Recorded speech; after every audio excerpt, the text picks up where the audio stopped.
জাতির পিতা বঙ্গবন্ধু শেখ মুজিবুর রহমানের স্বপ্নের সোনার বাংলা গড়ার সংগ্রামের অরুণ প্রাতের তরুণ দল, বঙ্গবন্ধু কন্যা দেশরত্ন শেখ হাসিনার সংকটে সংগ্রামে স্বপ্নে সাহসের সহযাত্রী, বাংলাদেশের ছাত্র সমাজের নির্ভরতার প্রিয় ঠিকানা বাংলাদেশ ছাত্রলীগ ঢাকা বিশ্ববিদ্যালয়ের পক্ষ থেকে জাতীয় শোক দিবস স্মরণে আজকের আলোচনা সভায় সবাইকে সংগ্রামী শুভেচ্ছা।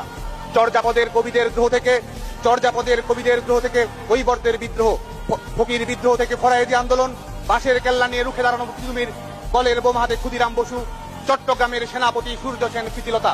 ব্যারাকপুরে ব্রিটিশ শাসকের বিরুদ্ধে রুখে দাঁড়ানো মঙ্গল পাণ্ডে, বিনয় বাদল দীনেশ থেকে সুভাষচন্দ্র বোস, রবি ঠাকুরের ছুঁড়ে ফেলা নাইট পদক আর নজরুলের কবিতার গ্রহ,